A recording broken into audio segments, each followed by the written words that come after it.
Bien, buenas tardes, señora presidenta, señorías. Después de haber escuchado las últimas palabras del profesor Ontiveros, pues yo reconozco que ni estoy a ese nivel dentro del mundo económico, ni mucho menos, y espero que mi comparecencia pues les ayude a ustedes en lo que buenamente yo pueda y, desde luego, cuenten con toda mi colaboración. Yo vengo aquí, como ustedes ya saben, a hablar de mi experiencia como expresidente no ejecutivo de una caja de ahorros de nivel más bien pequeño, de la Caja de Ahorros de Burgos. Ocupé la presidencia de dicha caja por primera vez entre los años 1983 y 1987, en representación del Ayuntamiento de Burgos, entidad fundadora de la caja. Posteriormente, accedo al Consejo de Administración en representación de los impositores en julio de 2002 y en septiembre de 2003 soy elegido presidente nuevamente. En la renovación del Consejo en 2006 accedo nuevamente en representación de los impositores, siendo elegido presidente hasta junio de 2011. Quiero comenzar mi intervención afirmando algo que a lo mejor ya se ha oído aquí, pero que para mí es básico, que no todas las cajas de ahorro eran iguales, ni tenían el mismo nivel de algo que se ha llamado de politización, aunque todas respondían a una composición parecida o similar de sus órganos de gobierno, especialmente del Consejo de Administración, con representantes de los impositores, de los empleados, de las instituciones públicas, ayuntamientos y parlamentos autonómicos. El nivel de politización, yo diría que lo definían las personas, consejeros, si anteponían o no su procedencia a su responsabilidad como gobernantes de una institución financiera, Caja de Ahorros. Y también venía determinada por el modelo de gestión de cada entidad. En función del órgano en el que residiera la mayor o menor cuota de poder real, yo me atrevo a hacer un clasificado de cajas entre cajas presidencialistas con presidente ejecutivo, cajas con consejos de administración en los que se marcara continuamente la procedencia de cada uno de sus consejeros en sus intervenciones, y cajas profesionales en las que los informes, opiniones, propuestas de la Dirección General y de los equipos de gestión y altos ejecutivos, cuando eran requeridos por el Consejo de Administración, recibían normalmente el apoyo unánime del Consejo después de analizar sus intervenciones. En este último grupo se sitúa la Caja de Ahorro Municipal de Burgos, que en adelante la denominaré simplemente como Caja de Burgos. Aunque solo sea de pasada y como primer apunte, quiero recordar, ustedes ya lo habrán oído muchas veces, que hasta los años 90 el sistema financiero se caracterizaba, como ustedes saben, por unos cuantos bancos grandes de carácter nacional y unas 40 cajas aproximadamente de carácter provincial o regional, y las cooperativas de crédito centradas en mercados reducidos. Posteriormente, a través de la reforma Fuentes-Quintana y, sobre todo, con el compromiso de España de adherirse a la Unión Económica y Monetaria en 1996, es cuando comienzan a bajar los tipos de interés y, en consecuencia, a estrecharse los márgenes básicos del sector. Y, paralelamente, comienza una carrera de crecimiento económico desconocida hasta entonces. En aquellos años 90, el sector financiero en general y las cajas en particular simultanearon un cambio radical del contexto económico, social y tecnológico, con una profunda transformación estratégica y organizativa, con el crecimiento del volumen de negocio y de la complejidad de su operativa. Por otra parte, los balances de las entidades cambiaron también su estructura. Hasta aproximadamente 1996, los clientes depositaban sus fondos en las entidades y los excedentes se colocaban en el mercado interbancario. Desde entonces, la demanda de crédito subió tanto que no era suficiente con los fondos de los clientes, por lo que hubo que recurrir masivamente a los mercados financieros internacionales para poder acompañar a los clientes en sus inversiones y proyectos. Algunas entidades, entonces, optaron por el crecimiento geográfico generalizado, abriendo oficinas por todo el territorio nacional. Otras, en cambio, se circunscribieron a entornos geográficos más reducidos, donde su conocimiento del mercado era relativamente fácil de obtener gracias a la proximidad. Este fue el caso de Caja de Burgos. Otro de los factores que diferenciaron la gestión fue el foco en la eficiencia. Algunas entidades, entre las que se encontraba la Caja, tomaron la eficiencia por bandera y otras dieron más prioridad al crecimiento. A nivel general y, sobre todo, pasados unos años, se puede concluir que los distintos modelos de gestión que cada entidad financiera utilizó en la fase de crecimiento económico daban como resultado entidades mejor o peor gestionadas, pero en contra de lo que por aquel entonces se podría imaginar, una buena o mala gestión realmente no fue suficiente para poder salvar una crisis económica de la magnitud de la que estamos hablando. Efectivamente, las entidades del sistema financiero internacional, y más en concreto los bancos y especialmente las cajas de ahorro españolas, desde el año 2003 hasta el año 2008, incrementaron de forma muy importante la concesión de créditos a empresas, especialmente a los vinculados al sector inmobiliario. Las razones de este incremento, yo diría que se pueden situar en que, en primer lugar, las cajas de ahorro podían captar dinero fundamentalmente de otras entidades financieras europeas a tipos de interés muy bajos. El nivel de riesgo que tenían las cajas de ahorro era relativamente bajo, o dicho de otra manera, estaban muy capitalizadas, entonces, para el riesgo que tenían, siempre teniendo en cuenta el nivel de capitalización que se exigía en aquellos momentos. La actividad del sector inmobiliario tuvo un importante crecimiento debido a los bajos tipos de interés, al incremento de la renta disponible y a la creencia de que la inversión en inmuebles era una inversión segura que nunca se devaluaba. El sector inmobiliario era un sector conocido por las cajas de ahorro, ya que buena parte de su cartera de créditos eran créditos hipotecarios para adquisición de vivienda, tradicionalmente, utilizando la financiación a los promotores como canal de enganche a los préstamos hipotecarios a particulares. Los promotores, finalmente, clientes habituales de las cajas, incrementan su actividad y buscan el mismo acompañamiento de las cajas para esa expansión, lo cual se realiza casi en su totalidad con la financiación de las mismas y, según avanzan los años, en lugares cada vez más recónditos. Con lo cual, en el año 2008 las cajas habían incrementado el nivel de riesgo vinculado a préstamos hipotecarios y a financiación de promotores, pero con una probabilidad de riesgo más elevada porque los activos financiados tenían menor atractivo o incluso todavía no se habían desarrollado urbanísticamente. La primera señal de alarma fue la crisis de Lehman Brothers en septiembre de 2008 y la cadena de crisis que se provocó en entidades financieras estadounidenses. Aunque las entidades europeas, y más en concreto las españolas, no sufrieron inmediatamente o directamente el impacto de esa crisis, las entidades empezaron a dudar de la calidad del resto de entidades de crédito, lo que hasta ese momento eran facilidades para la financiación entre entidades, empezó a convertirse en un cierre de la posible liquidez. Esta falta de confianza provocó un incremento de los impagos por parte de los promotores, de empresas y, finalmente, ciudadanos. Y, de esta forma, las entidades de crédito empezaron a tener problemas para refinanciar sus líneas de liquidez y lo que antes era una solvencia muy superior a los mínimos exigidos se empezó a constatar que era insuficiente para hacer frente al incremento de la morosidad y al incremento de la necesidad de realizar las dotaciones para cubrir dicha morosidad.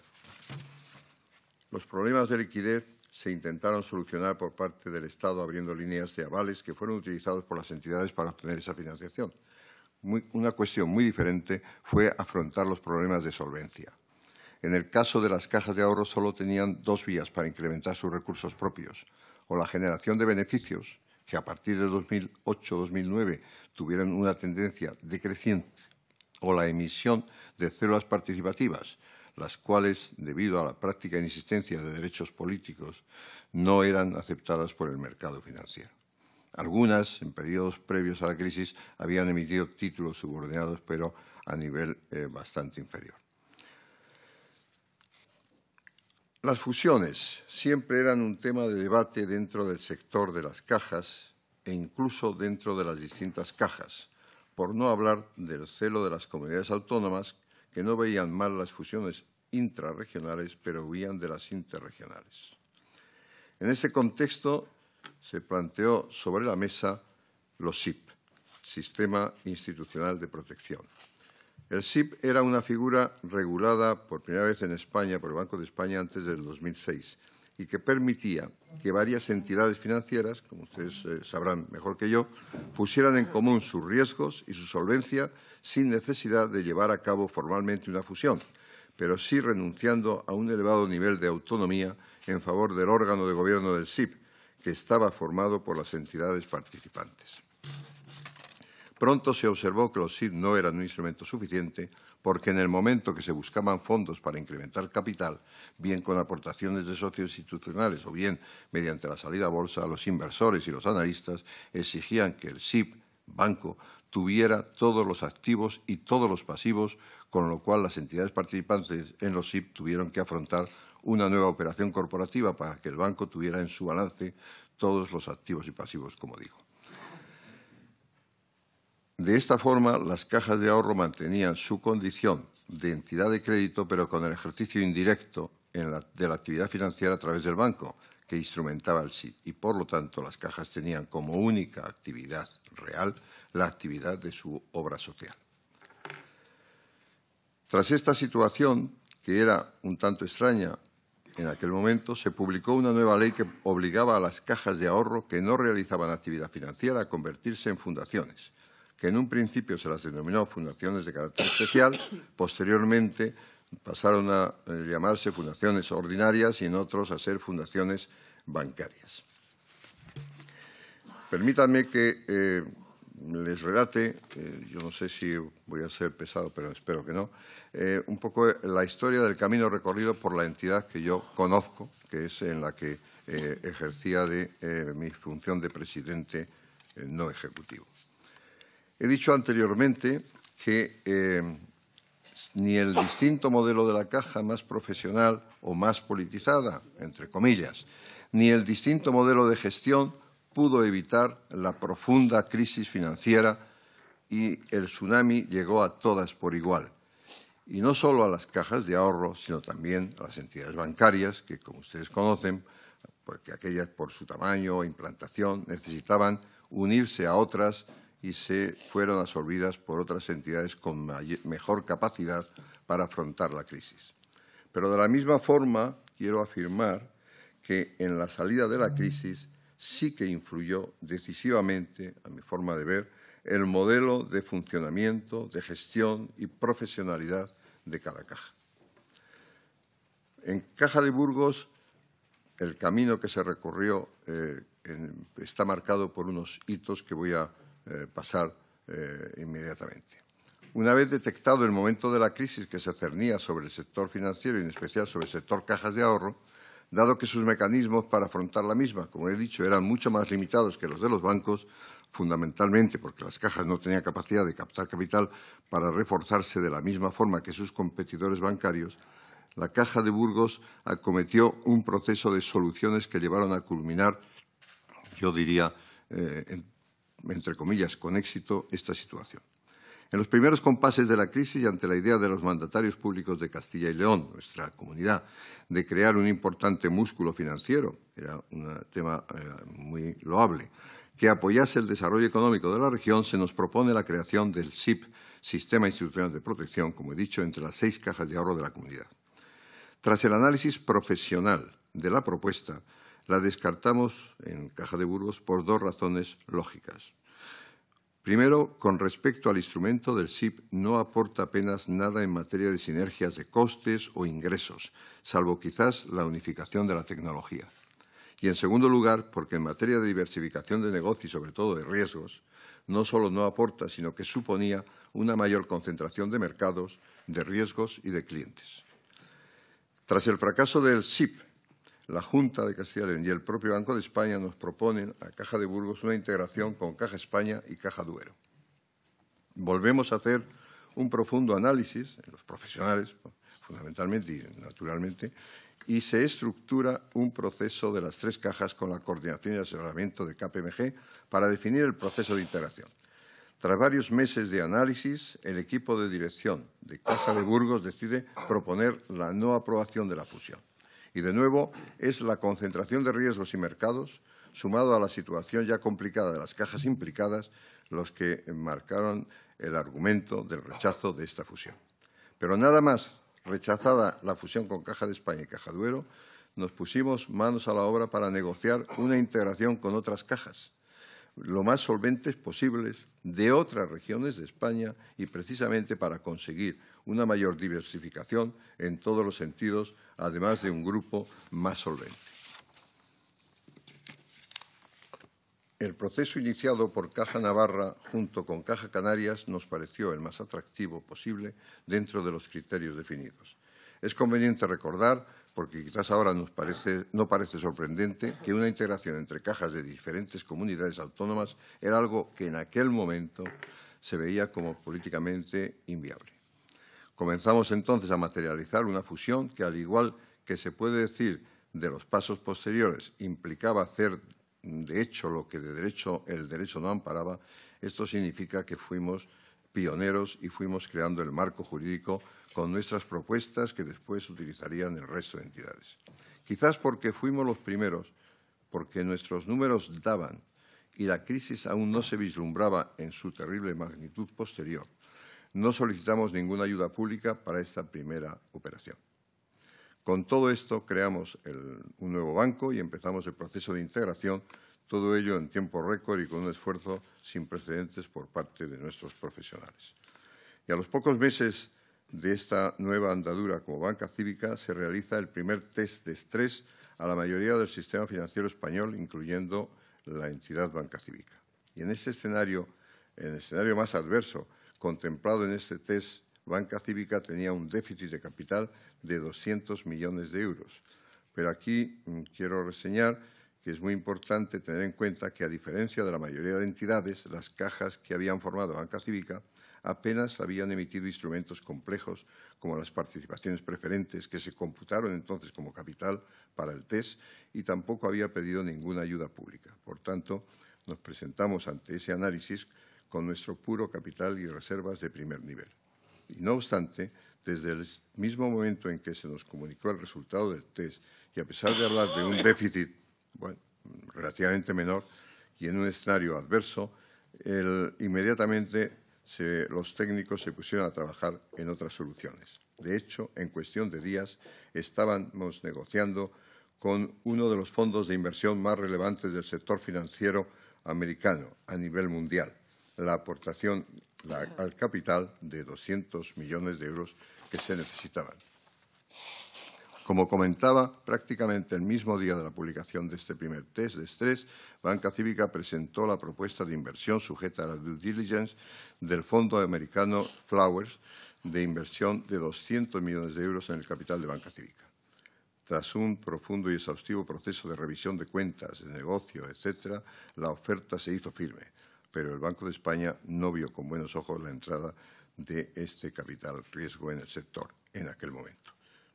Yo me atrevería a calificarle simplemente como una oportunidad perdida. Como ya no podíamos optar a alternativa de ayudas públicas para la fusión de Banca Cívica, debía buscarse una nueva fusión. Y fue entonces cuando el Banco de España propone y aconseja la fusión con Caja Sol.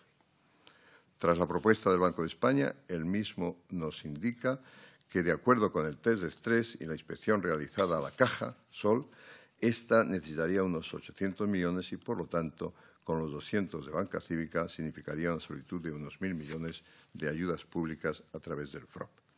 De esta forma, se materializó en febrero de 2011 la suscripción de 977 millones de euros preferentes de Banca Cívica tras la integración de Caja Sol. Pero la presión de la crisis, que continuaba, y la necesidad de elevar la solvencia nos llevan a proponer la salida a bolsa del banco. Bueno, todos conocemos cómo fue esa salida.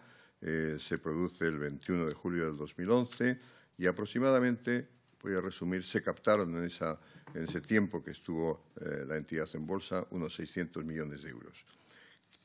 El objetivo que se perseguía con la salida a bolsa era doble. Por un lado, reforzar los recursos propios, naturalmente, pero, por otro, estar sujeto al escrutinio profesional de los mercados de valores.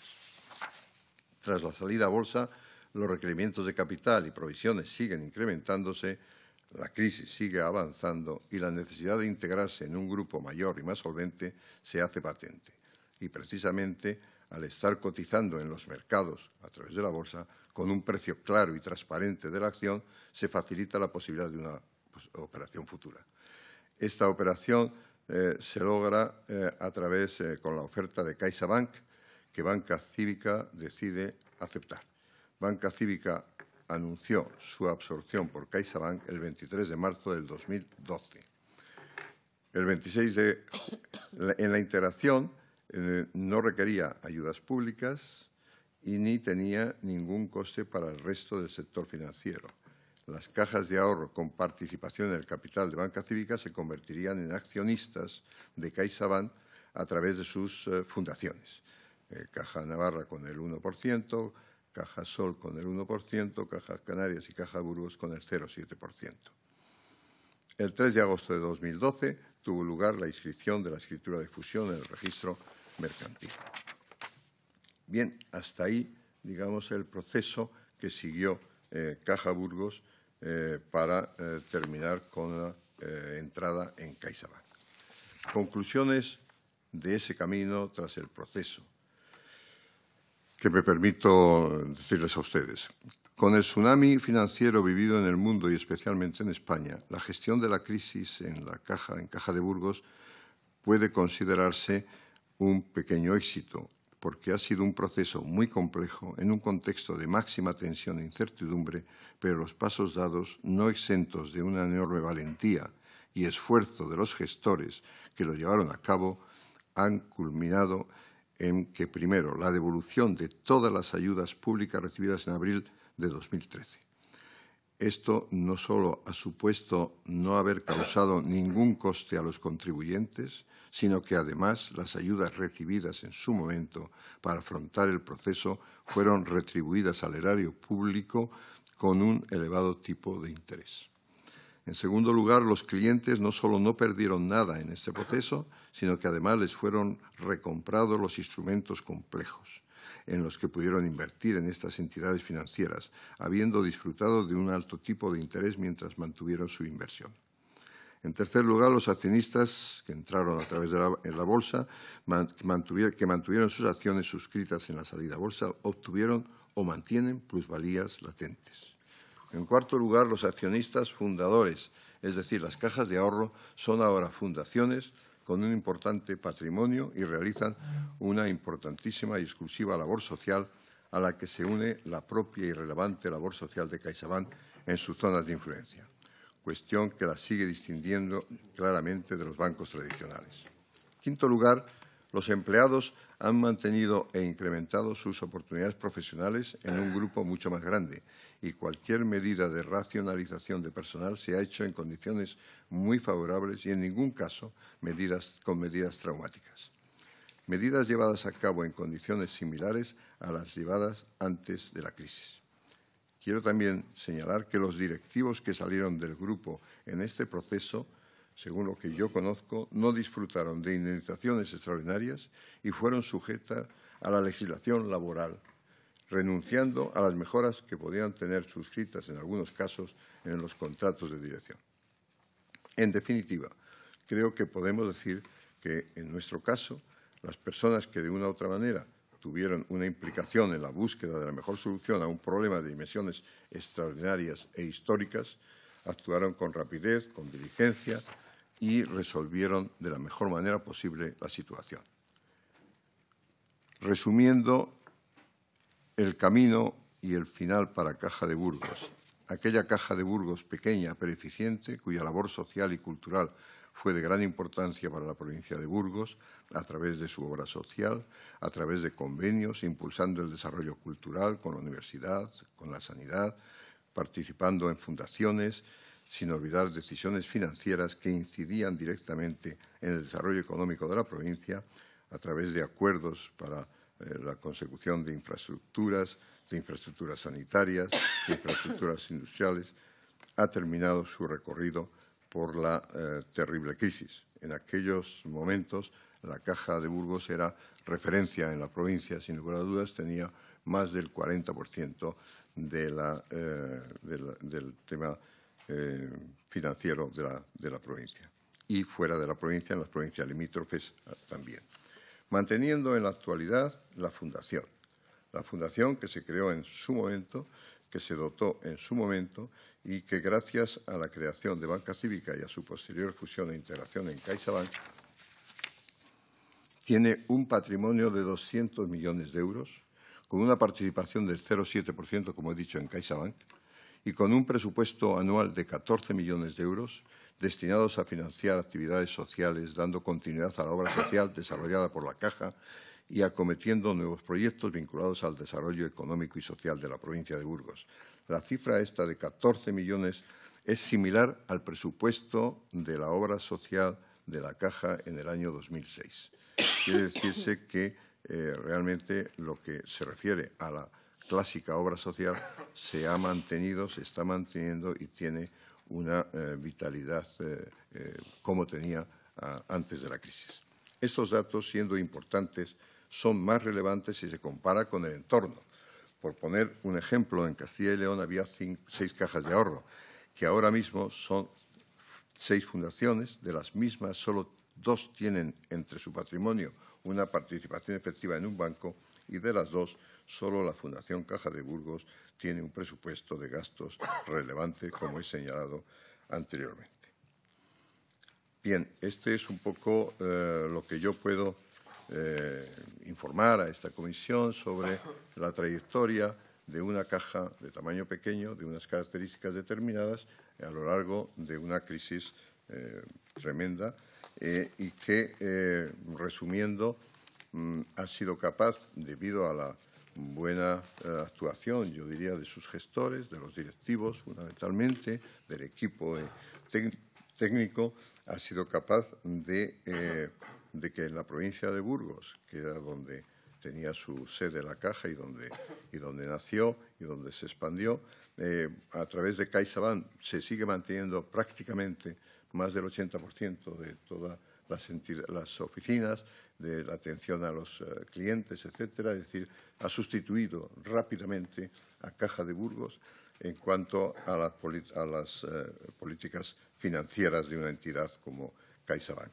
Y a través de la Fundación se ha mantenido y se va creciendo la obra social de la propia Caja de Burgos, anteriormente ahora de la Fundación Caja de Burgos. Y es verdad que seguramente ustedes han oído aquí, y yo también reconozco, como es lógico y normal, que se cometieron muchos errores por muchas partes. La excesiva concentración de las cajas en el sector inmobiliario, ya lo he dicho anteriormente, y promotor, el vincular los importes de los préstamos a una valoración subjetiva, la escasa visibilidad por parte de los reguladores, supervisores y valoradores de la realidad de cada momento en una perspectiva a medio plazo, no en una perspectiva a corto plazo, pero finalmente yo entiendo que cada entidad ha recorrido un camino distinto, aunque al final hemos buscado todas el mantener la acción financiera y social en nuestra situación geográfica. Yo quiero insistir, para terminar, en que yo alabo el trabajo, la dedicación, la experiencia de los equipos directivos de la Caja y del modelo que en esta Caja se ha seguido siempre, en el que no se podía hablar, lo siento, pero quiero decirlo claramente, no se podía hablar de politización, porque no he visto en los diferentes consejos que he presidido a los grupos políticos que allí estaban representando al Ayuntamiento, representando a la Junta de Castilla y León, nunca he visto ninguna actuación partidista ni en función del grupo del que procedían.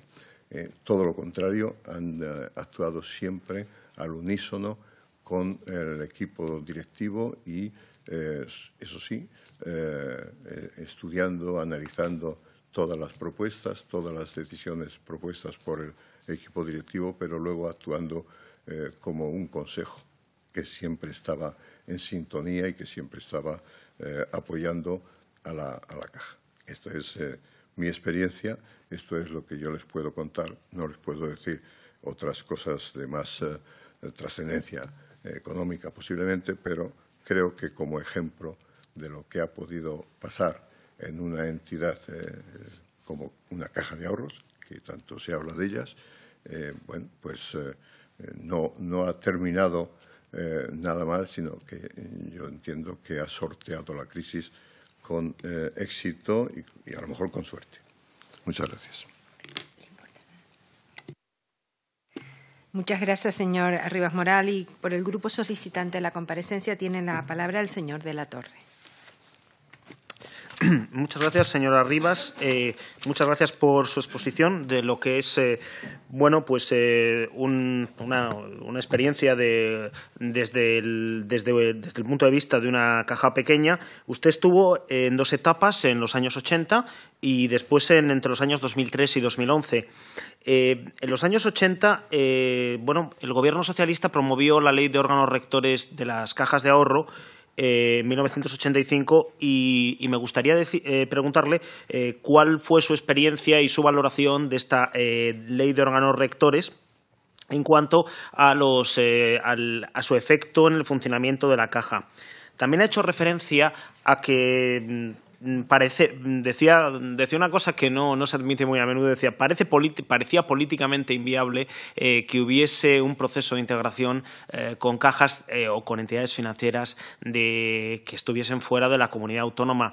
Entonces yo le quería preguntar si en su opinión estas diversas disposiciones, tanto de la Ley de órganos rectores de las cajas de ahorro como de los diversos estatutos de autonomía, han dificultado bueno, pues, un mejor desenvolvimiento del sector de cajas de ahorro. Se ha referido también a la cuestión de que algunas cajas no promovieron estos procesos de inclusión, lo que sí que hicieron, de fusión, y lo que sí que hicieron fue expandirse fuera de su zona natural de influencia. Querría preguntarle, desde su experiencia, si esto no pudo repercutir en un menor control de los riesgos por un menor conocimiento del mercado y si esto no pudo ser negativo. Por otra parte, bueno, ha hecho referencia a que ustedes acometieron determinados test de estrés solamente con el capital y las reservas de primer nivel. Entonces, por tanto, que no emitieron instrumentos híbridos y bueno, claramente, si en su opinión la comercialización de estos instrumentos híbridos que se hizo mayoritariamente en el sector financiero, en parte, como usted dice, por exigencias de una mayor capitalización, también derivadas a veces de las expansiones a las que he hecho referencia antes, si no supuso, en su opinión, trasladar esa incorrecta comercialización, trasladar riesgos a las personas que los incluían y si, en su opinión, en el sector se comercializaron estos instrumentos híbridos, estas preferentes, como si fuesen depósitos. Y, bueno, aparte de esta cuestión, ya por último, para concluir, desde el punto de vista de un presidente de una caja pequeña en dos etapas, querría preguntarle si la integración de las cajas, algunas con más éxito y otras con bastante menos éxito, que han requerido ayudas públicas y todo este proceso de fusión, tener muchas menos entidades no puede haber derivado en menos competencia, en despidos y, en tercer término, en lo que a nosotros como grupo nos preocupa más, que es la exclusión financiera de las zonas rurales porque haya menor número de sucursales y estén menos atendidos. Agradeciéndole nuevamente su comparecencia, bueno, espero que nos pueda contestar a las preguntas que hemos realizado. Gracias, señor de la Torre. Por el Grupo Confederal de Unidos Podemos, En Común Podemos y En Marea, el señor Garzón. Muchas gracias, señora presidenta. Muchas gracias, señor Arribas. Mi grupo ha defendido en esta comisión, y de hecho lo ha hecho anteriormente y hemos defendido en el Pleno, que hay diferencias importantes entre las cajas y los bancos, pero que no radica en la titularidad pública, la naturaleza pública de las cajas, el motivo fundamental que explicaría la crisis financiera y el rescate enorme y masivo que hemos tenido que sufragar con fondos públicos. Evidentemente, esto tiene que ver con el hecho objetivo, clarísimo, de que hay unas cajas de ahorros que han caído, que han sufrido unas enormes pérdidas y han tenido que ser rescatadas, pero que ha habido otras cajas de ahorros que no han sufrido ese recorrido, así como en el caso de los bancos, aunque hayan tenido también unos perjuicios muy importantes a nivel contable, han podido salvarse la mayoría de ellos y, sin embargo, no todos se han salvado porque, como el caso del Popular, también han acabado sucumbiendo ante la crisis. Estas circunstancias nos obligan, naturalmente, a tener que preguntarle a usted, que ha tenido una experiencia, como acaba de señalar el anterior portavoz, doble en el caso de la gestión de una caja de ahorro, ¿a qué atribuye usted que haya esa diferencia entre las cajas de ahorros? Usted acaba de terminar su comparecencia elogiando la capacidad técnica y defendiéndose, si me permite, de antemano ante la posible acusación de politización de las cajas, diciendo que usted nunca lo ha visto.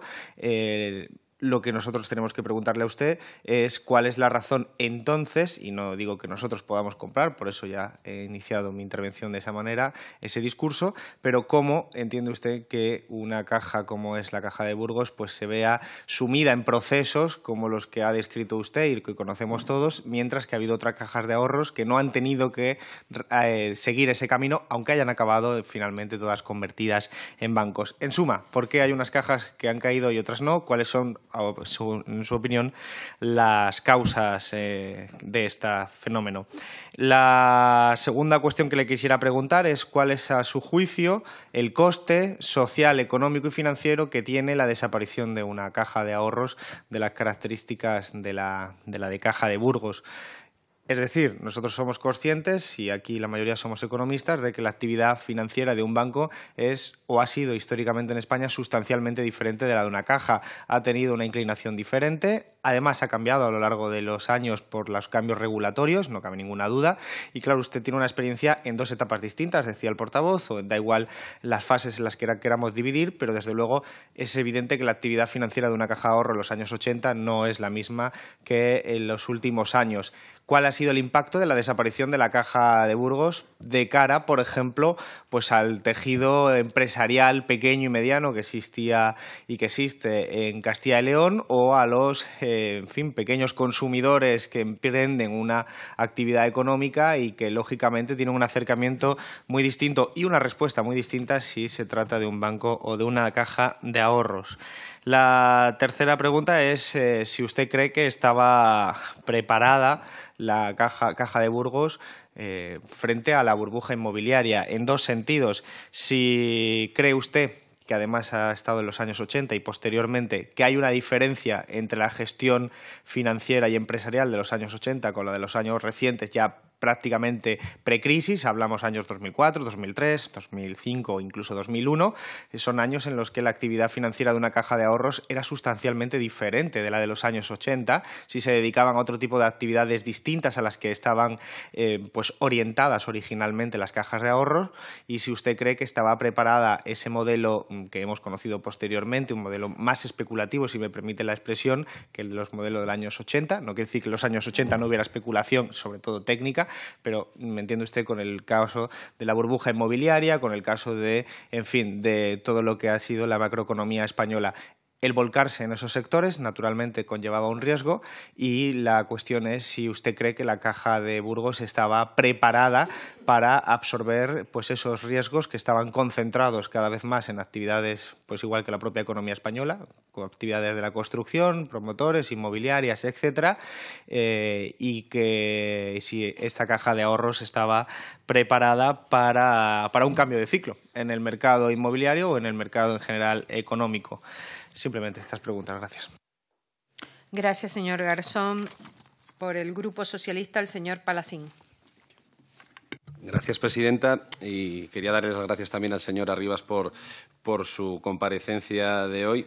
Sí que es cierto que en ocasiones se pone el foco de que en una de las principales causas de la crisis fue la gestión o el gobierno de las cajas de ahorro. Yo creo que usted, como presidente de la Caja de Burgos, en dos periodos bien diferenciados, pues podrá aportar ideas, y ya lo ha hecho, de cuáles fueron los déficits o las causas que provocaron en gran medida que muchas de las entidades que formaban parte de nuestro sistema financiero ya no estén o hayan sido absorbidas o hayan sido sujetas a ayudas públicas que en gran medida pues no recuperaremos.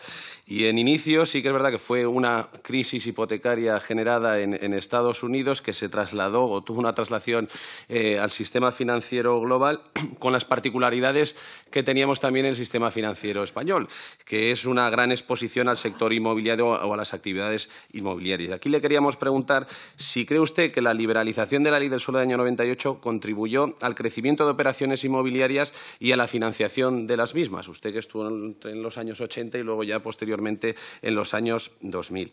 Y como ya ha comentado, he sabido que el crecimiento de la inversión basada en el sector inmobiliario, en el sector de las cajas, fue superior al de los bancos, gracias a que pudieron las cajas, aunque fueran regionales o provinciales, acceder a los mercados de capitales internacionales.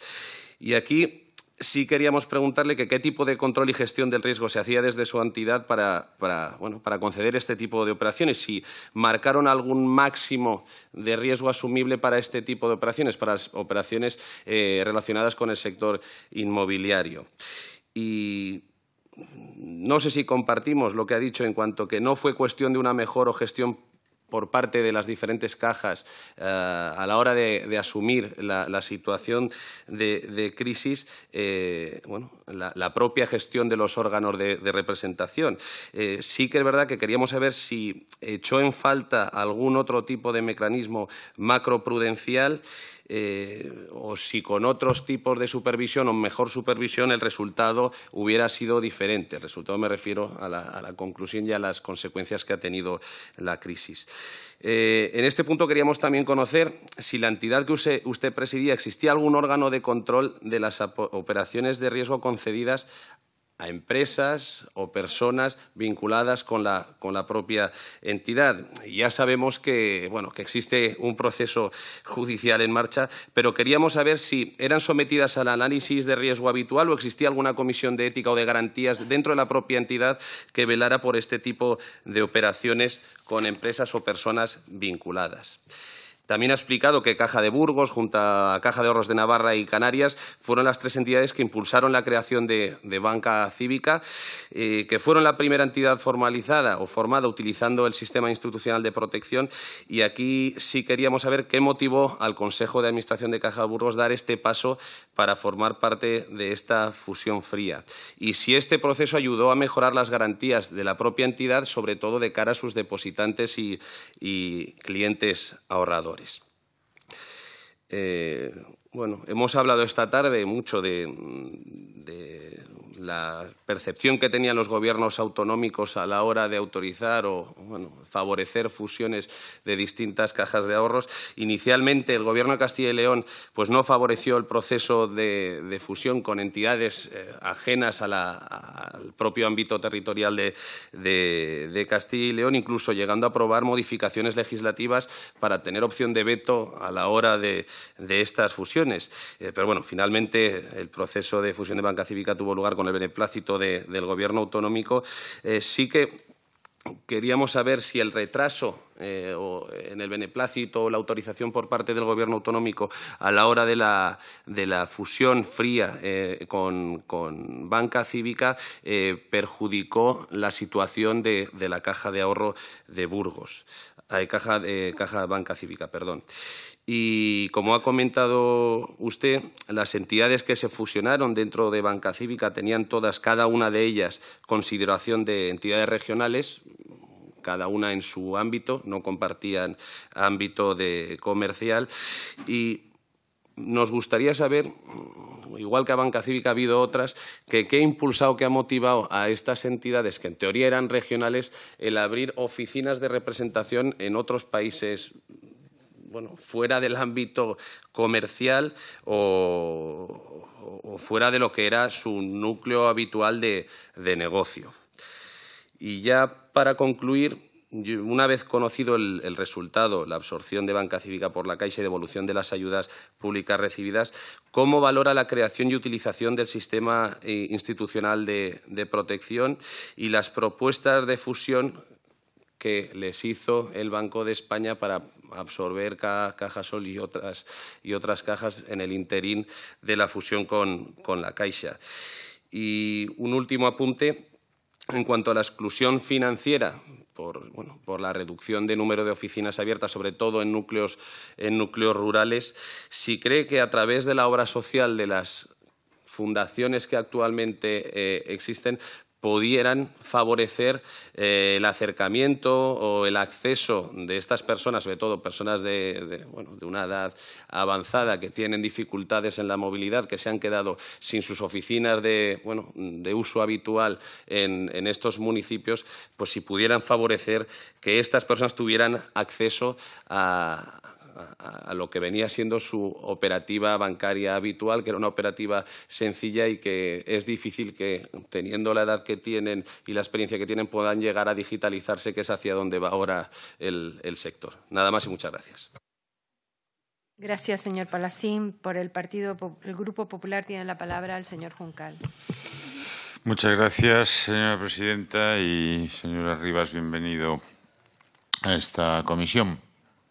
Yo voy a ser breve, pero sí le agradecería un poquito, para que más que nada para que conste en acta, aunque más o menos nos podemos todos imaginar o conocer, en el tema referente de la gestión, ¿no? Como usted mismo dijo en su intervención, hay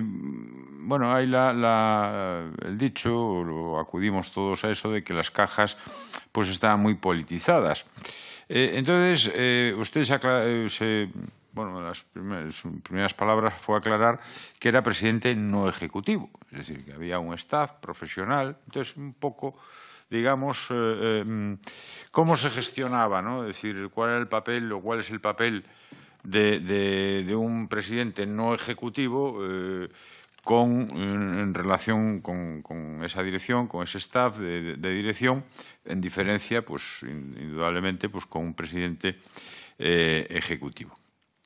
Después otra consideración, también otra pregunta, si efectivamente la exposición al ladrillo de Caja Burgos era excesiva y junto con esa baja de margen es un poco son las causas que digamos que entra en ciertas dificultades económicas la Caja, ¿no? También tenía curiosidad por un poco cómo se gesta, que también lo pregunta el diputado del Partido Socialista, la gestión de Banca Cívica, ¿no? Sobre todo un poco en el aspecto de que si efectivamente hay presiones políticas, ¿no?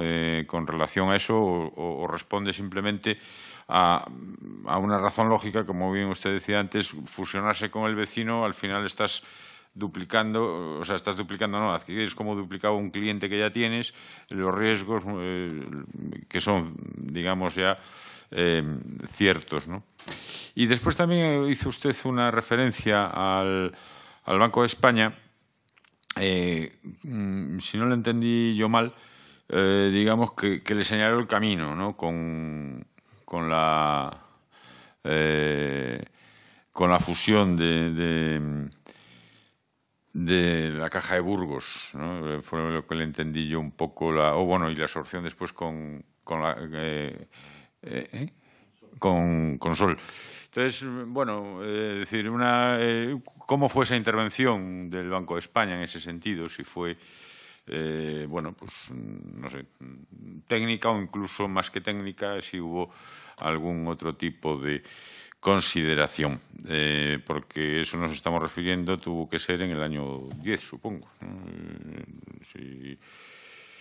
Sí, el año 10, 11, sí, efectivamente. Y por mi parte, nada más. Muchas gracias. Muchas gracias, señor Juncal.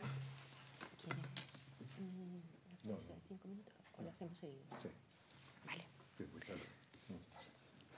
Bueno, pues tiene la palabra el compareciente para ya cerrar la comisión, el señor Arribas Moral. Perdón. Yo voy a intentar ir contestando a sus preguntas y no sé si luego me dejo alguna, pues me disculpan, no es por interés de evadirme de la pregunta, sino porque, como son de variado signo y variado sesgo, en primer lugar ha comenzado esta intervención el señor de la Torre preguntándome sobre los años 80 y los cambios ocasionados a la caja que luego me encontré en el año 2002. Bueno, era totalmente distinto. Es decir, la caja del año 83 al 87 era una caja pequeña pero tradicional, era una caja que era más bien caja que recibía, que hacía frente a la demanda, especialmente, no se nos olvide esto, de la demanda de vivienda, porque las cajas, y la Caja de Burgos estaba especializada en apoyar a los ciudadanos que en aquellos tiempos nadie se casaba si no tenía piso. Bueno, pues había que ayudar a todas las personas en su adquisición a la vivienda. Pero eso era una demanda, digamos, perfectamente soportable con los ingresos que tenía la Caja a través de sus impositores. Y tenía un sobrante que iba al interbancario. Esto era la gestión y luego, según funcionara el interbancario, pues los resultados de la Caja eran mejores o peores. ¿Qué ocurre? Que una vez que viene la ley de órganos rectores, que viene el cambio en el que las cajas de ahorro ya se pueden parecer a los bancos, y, por lo tanto, que se entra en una dinámica de competencia con los bancos, entonces se encuentra que se puede crecer mucho más rápidamente, pero a través de, en lugar de dar dinero al interbancario, de recoger dinero de entidades financieras externas, de Alemania sobre todo en aquellos tiempos, ¿no? Entonces, esta caja, pues que tenía unos buenos profesionales, yo siempre lo digo porque es la base de toda la caja, pues se mueven en ese mundo con bastante soltura y ven que hay intereses muy bajos, captan dinero con mucha facilidad, con absoluta rapidez y, por lo tanto, hacen frente a la demanda nueva que está empezando no solamente en la provincia, sino en las provincias limítrofes, etcétera, ¿no? Ese cambio yo creo que es el que produce que las cajas de ahorro pues sean distintas. Y cuando yo vuelvo a la segunda vez me encuentro con una caja de ahorros mucho más que tenía un crecimiento muy rápido, con unos buenos resultados, magníficos resultados en el balance, y con una fijación en la eficiencia. Es decir, en esta caja éramos en el escalón de eficiencias de las cajas y bancos de España, pues ocupábamos el primero o segundo puesto continuamente. Esto era algo que nosotros agradecíamos como órganos de gobierno, agradecíamos a los técnicos y les exigíamos ese control, ¿no? Las dificultades han existido siempre, pero yo creo que llega un momento en el que las dificultades se acrecientan, porque he señalado, me parece en mi intervención, a través de una falta de confianza. Es decir, siempre en las entidades financieras, si falla la confianza, ya no hay nada que hacer. La falta de confianza es cuando las entidades financieras que antes muy rápidamente concedían créditos a las cajas españolas, y en el caso nuestro sí, con mucha facilidad, en ese momento se ve que ya empiezan a poner muchos inconvenientes, porque ven que hay un problema detrás de todo, que es la burbuja inmobiliaria. Alguien lo ha señalado aquí. La burbuja inmobiliaria ¿se vio o no se vio? Bueno, yo he insistido en algo que me parece muy importante. Claro, si todas las entidades financieras crecen a un ritmo del 20%, la tuya no puede ponerse a crecer al 5%, porque entonces les echas a los gestores, porque es que no son capaces. O sea, que el tren del desarrollo económico y del desarrollo económico basado especialmente en el sector inmobiliario, ¿quién le tenía que parar? Desde luego las entidades financieras no podían hacerlo porque inmediatamente caían en una situación un poco de falta de credibilidad. Y eso es lo que finalmente produce el problema de dónde estaban las entidades financieras.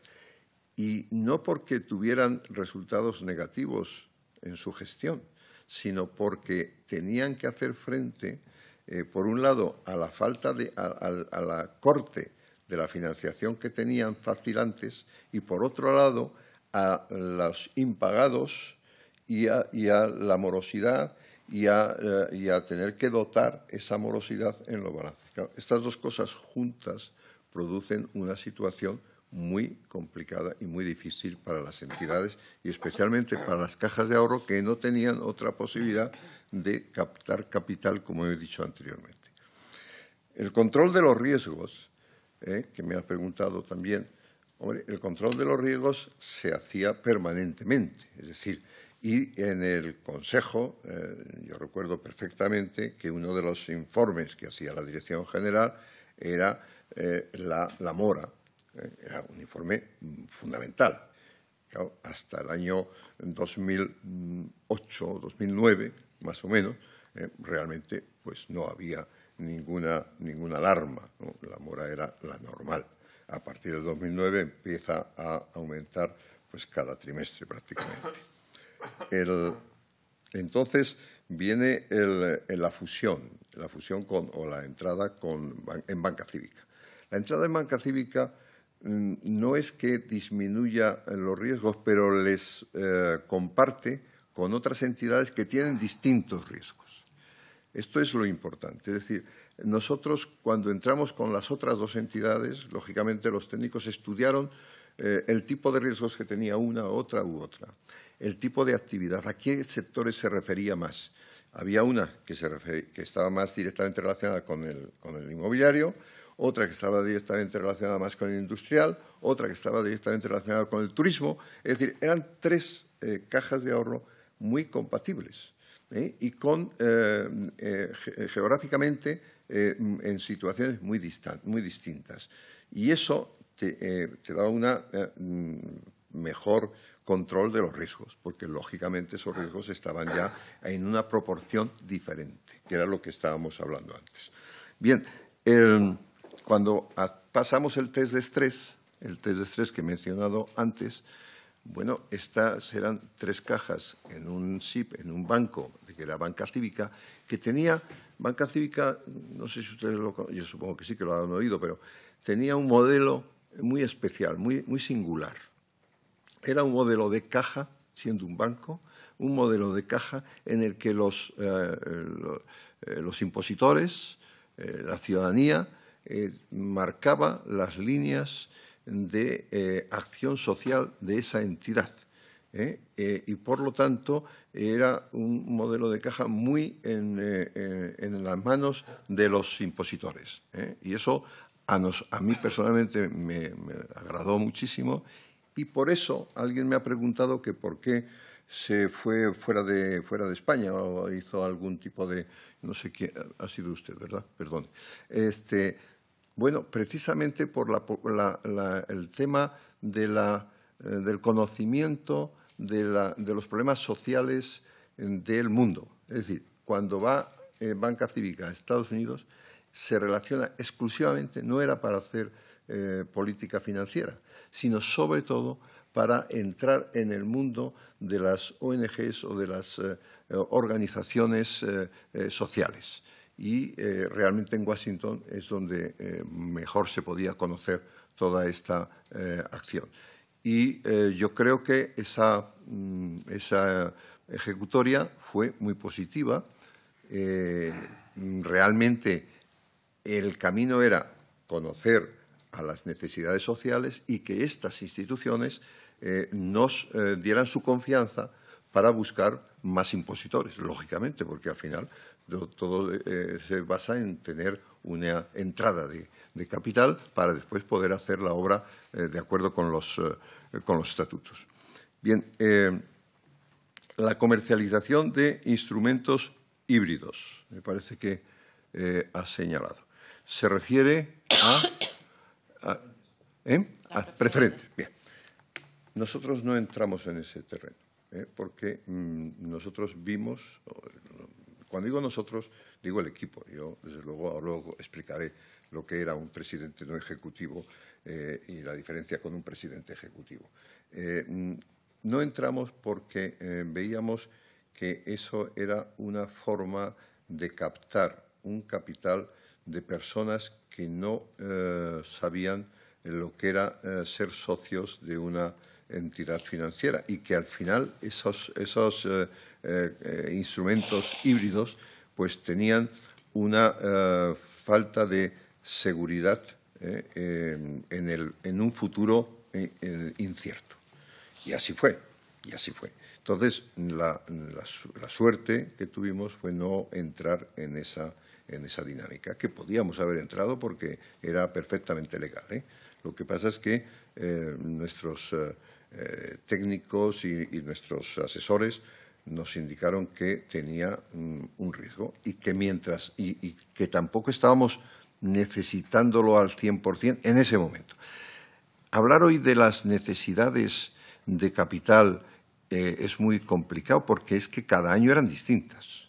Es que la evolución de la crisis no fue una crisis de golpe, fue una evolución de una crisis como si al final de todo unos movimientos de tierra y de volcanes viene un tsunami al final. Pero mientras tanto, yo creo que lo que pasó, y con eso contesto a alguna otra intervención, bajo mi punto de vista, es que no se detectó la importancia de la crisis con la suficiente previsión, con el suficiente tiempo.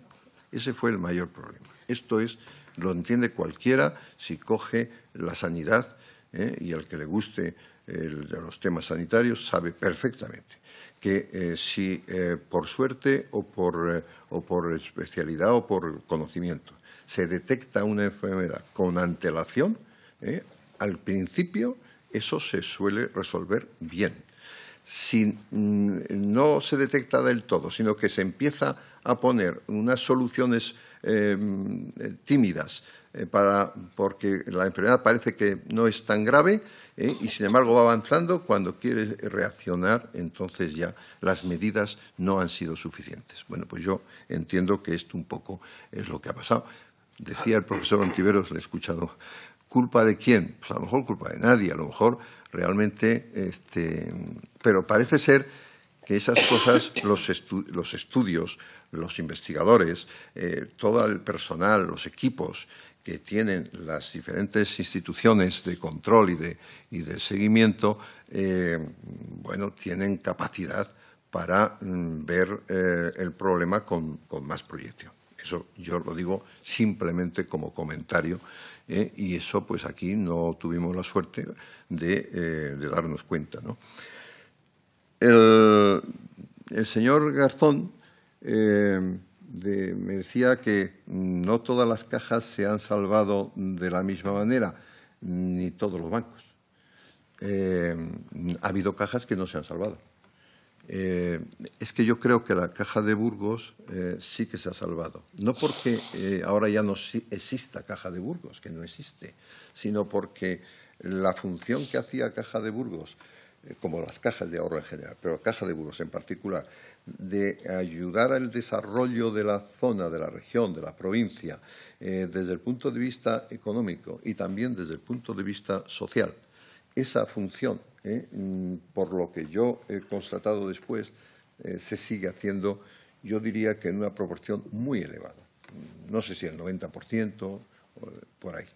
¿Por qué? Porque quizás la elección que hemos hecho de banco, que procede de una caja y que tiene una cierta filosofía de caja, yo no quiero hacer más comparaciones, pero es así, pues ha ayudado a que en la provincia las oficinas se hayan disminuido en muy poca cantidad.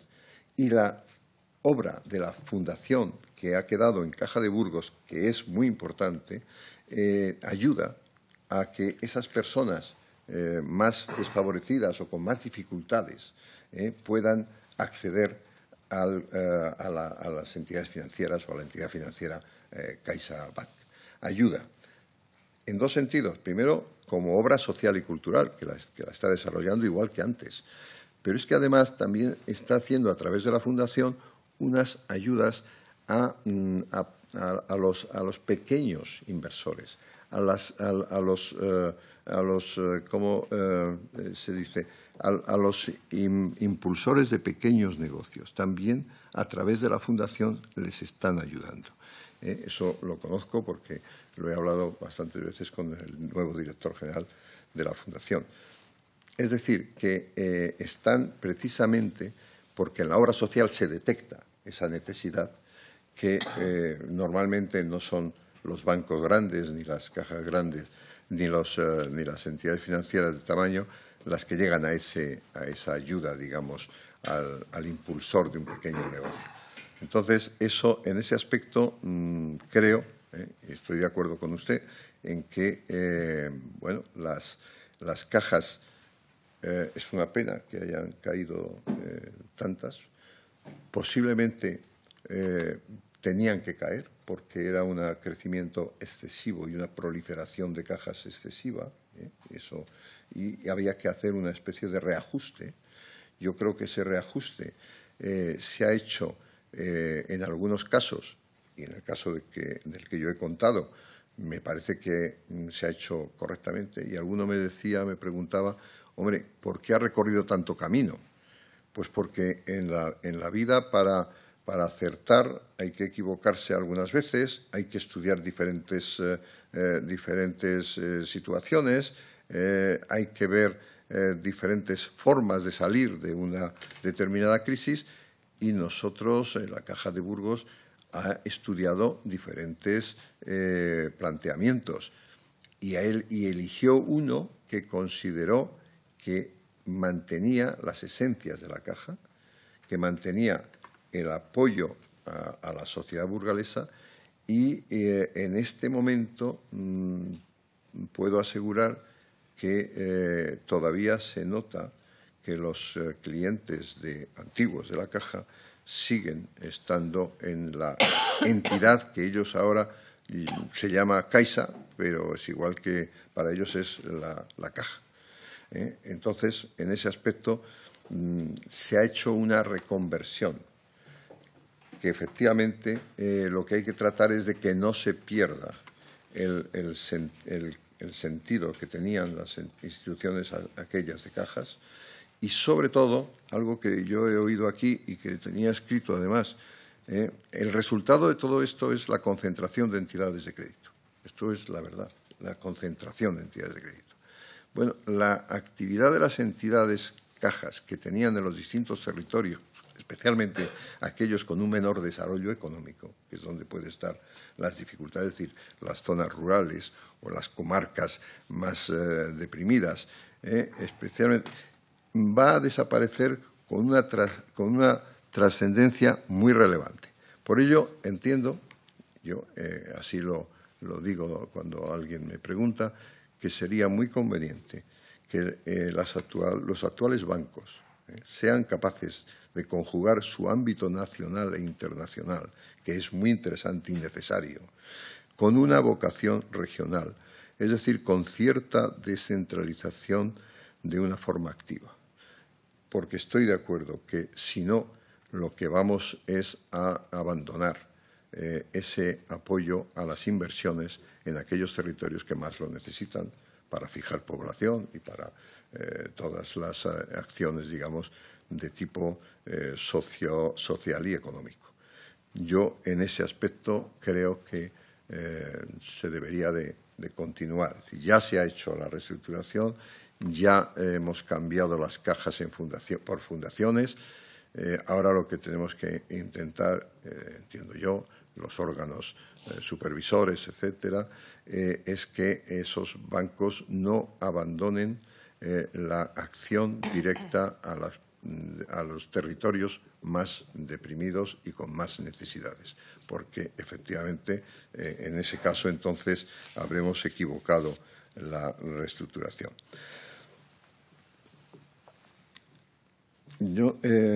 ¿Está preparada la Caja de Burgos frente a las burbujas financieras? Me parece que me ha preguntado el señor Garzón, ¿no?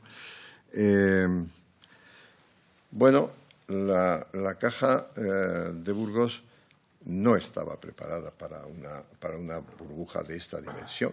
De hecho, se sufrió en sus carnes, como se dice vulgarmente, el deterioro enorme de todo el tema de la construcción y del inmobiliario, ¿no? Pero yo creo que la burbuja inmobiliaria tenía que haberse visto, digamos, a un nivel más general, más amplio, no desde una caja pequeña.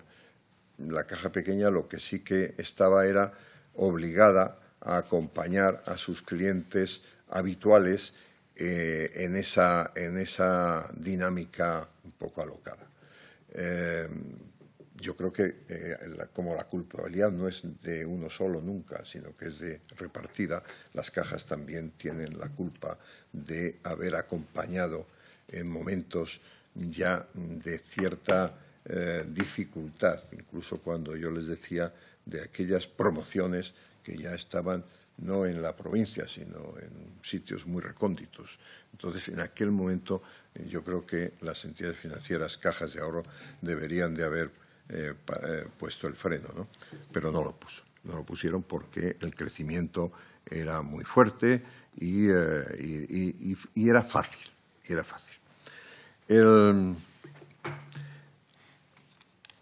No sé si le he contestado al coste económico, social y financiero. Sí, este era el tema que usted me decía sobre los núcleos rurales y sobre las zonas o comarcas con más necesidades, más deprimidas, etcétera. Yo creo que eso solamente se podrá hacer a través de las fundaciones para detectar la problemática y a través de esas propias fundaciones, que son socias de un banco grande, exigir que haya una atención de ese banco a esas zonas que las fundaciones conocen muy bien porque están muy próximas.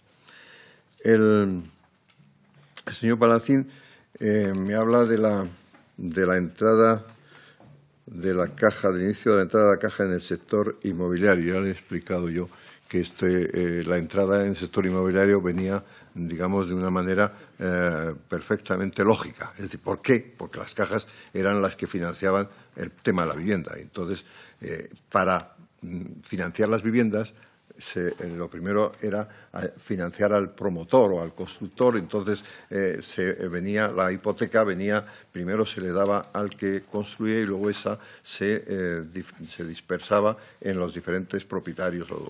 Y era la forma de funcionar con el tema hipotecario.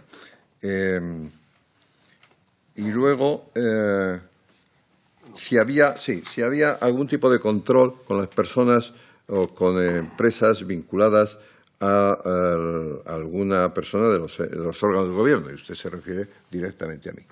Y como a mí pues no me gusta derivar la contestación, no voy a hablar de mi caso particular porque está en el juzgado, pero sí que le puedo asegurar que se respetó siempre en la caja, en los órganos de Gobierno, las normas que existían en el caso de esos créditos o ese tipo de financiaciones. Como con cualquier otro, al mismo coste, con el mismo análisis y con el mismo control y con los mismos filtros, porque allí estaba la oficina que proponía un crédito, como con cualquier empresa o con cualquier grupo. Después pasaba a la comisión de riesgos, como con cualquier. Y después pasaba por la comisión de empresas. Y después pasaba a la dirección general o a la comisión ejecutiva. Y finalmente, la dirección general, con todas las aprobaciones anteriores, lo llevaba al Consejo de Administración. Y, desde luego, la persona que tenía algún tipo de relación con esa operación se ausentaba o no estaba y, desde luego, no votaba en ese tema en el Consejo de Administración, como es normal y lógico. ¿Había un control especial para esos casos? No.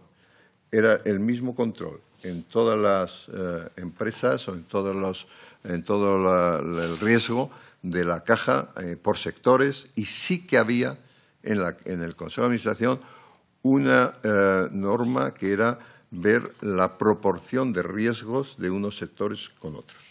De tal manera que se quería y se pedía no superar determinadas proporciones. Si la proporción del inmobiliario era el 25 o 28%, no podía ser el 40%. Y si eso es la norma que cada consejo o cada cierto tiempo en el consejo se volvía otra vez a repasar a ver si esas proporciones se mantenían o se habían saltado. El retraso de la Junta de Castilla y León en el tema de banca cívica, bueno, hubo un pequeño retraso, pero tampoco eso alteró para nada la puesta en marcha del proyecto banca cívica. Y después la Junta reconoció que era una buena operación y que además podía beneficiar también a la comunidad y no perjudicó para nada. Eso tengo que reconocerlo. ¿Que no gustó? Bueno, este señor que está aquí ha sufrido bastante ese asunto de no gustar, pero tuve que defender lo que los criterios de los profesionales de la caja que yo presidía pues tenían a gala haber estudiado profundamente. Y entro en las oficinas de representación de otros países, yo creo que ya le he contestado. Y la exclusión financiera en los núcleos rurales también hemos hablado de ello y le he dicho que, bajo mi punto de vista, las fundaciones que funcionen correctamente. Yo creo que, humildemente, tengo que decir, y lo he dicho, que la Fundación Caja de Burgos es un ejemplo. Es decir, no hay ninguna fundación en Castilla y León que llegue ni a la altura, nada. La Fundación Caja de Burgos es una fundación muy fuerte, con una actividad muy importante en todos los sectores. Y entonces esa fundación, efectivamente, tiene que ser el detonante o el que dé la señal de alarma y señal de exigencia a los bancos, especialmente a CaixaBank, para que no abandone las zonas rurales que tienen también su actividad y que tienen también sus proyectos, aunque sean de pequeña escala. Y repito, y en algún proyecto de pequeña escala, la propia Fundación también ayuda financieramente. Porque considera otra mentalidad de la Caja era que la mejor acción social era el apoyo al crecimiento económico. Eso siempre se decía allí en el Consejo, porque entiendo que era así. Y finalmente, me habré dejado muchísimas cosas, estoy seguro, pero como he contestado un poco a algunas en general, cogiendo pues intervenciones de ustedes, yo creo que hay una cosa que sí que me gustaría insistir, es cómo funciona una caja, cómo funcionaba. Una caja con un presidente no ejecutivo, a diferencia de una caja con presidente ejecutivo. Y cómo eso supone el que la caja con un presidente no ejecutivo, que su función principal es moderar el órgano de gobierno máximo, que es el Consejo de Administración, intentar que el Consejo funcione con criterios empresariales y con unanimidad, y por lo tanto no forzar votaciones hasta que el tema del que fuera objeto no se conociera, discutiera y analizara para buscar el acuerdo unánime. Esa es la función del presidente no ejecutivo. Y luego representar a la entidad fuera de cualquier ámbito, tanto en el ámbito político, en relación con la Junta, por ejemplo, o en las últimas reuniones de los diferentes estudios de fusiones, etcétera, etcétera.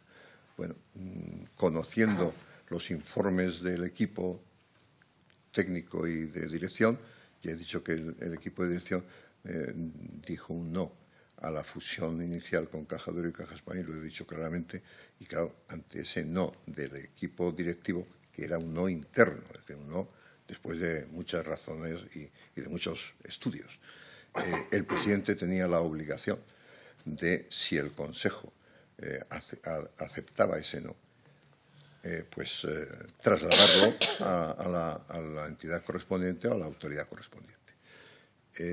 A veces no era fácil, porque en aquel momento que se vivía no era fácil que un grupo que venía de un grupo político que estaba gobernando y que promovía el gobierno una determinada operación, y que ese grupo en la Caja, con una tensión importante,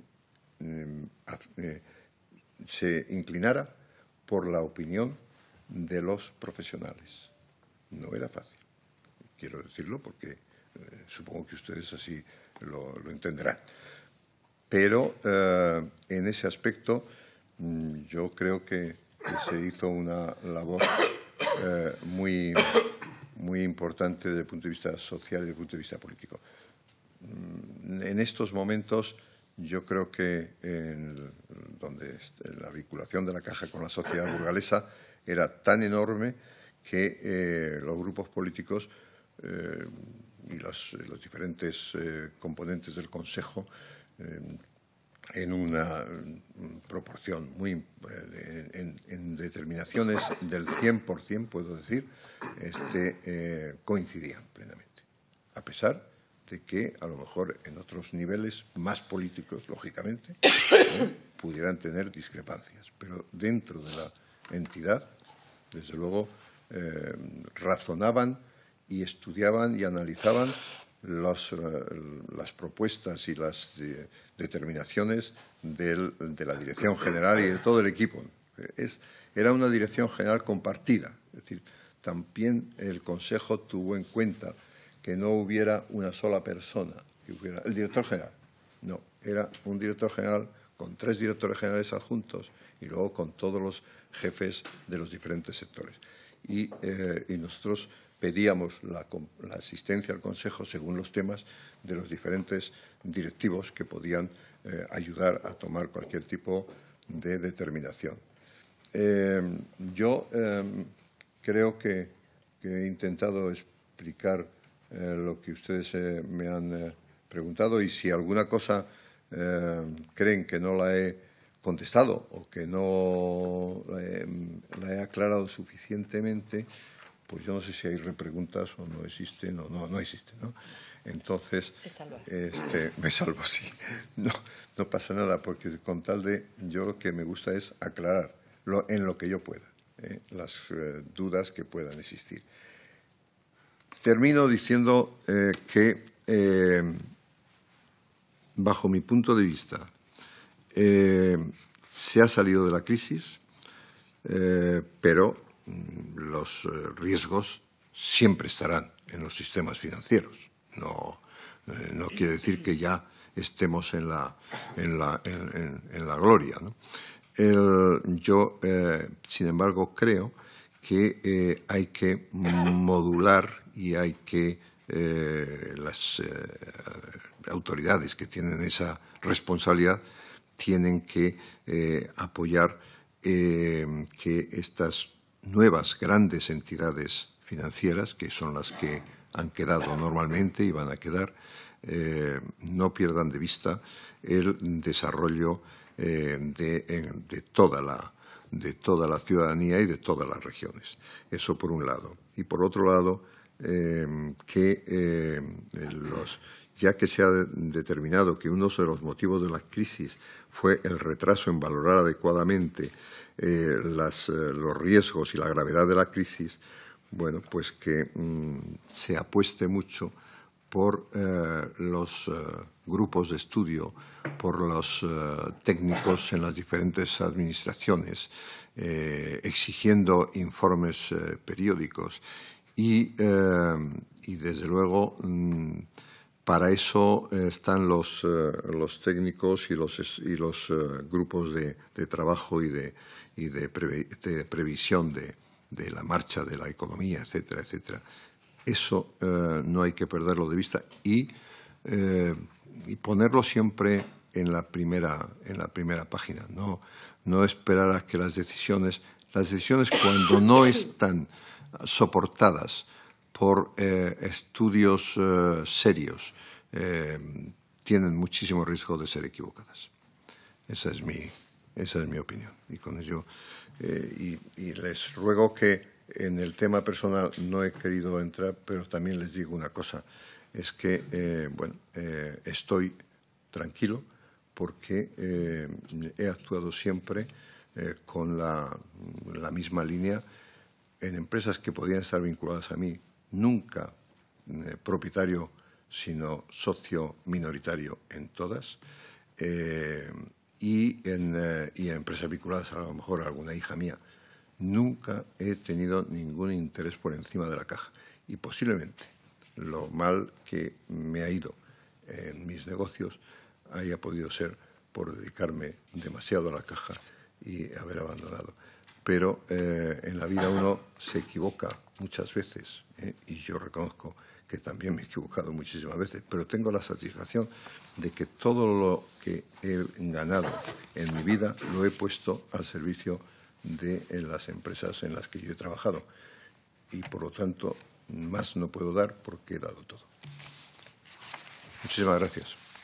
Muchísimas gracias, señor Arribas Moral. Y, bueno, si alguno, eso pues se lo haríamos llegar por escrito, si alguno sí, por supuesto, tuviera interés por algún tema. Mi correo. Le agradecemos mucho su comparecencia, su paciencia con nosotros, porque llevamos aquí desde las 9 de la mañana.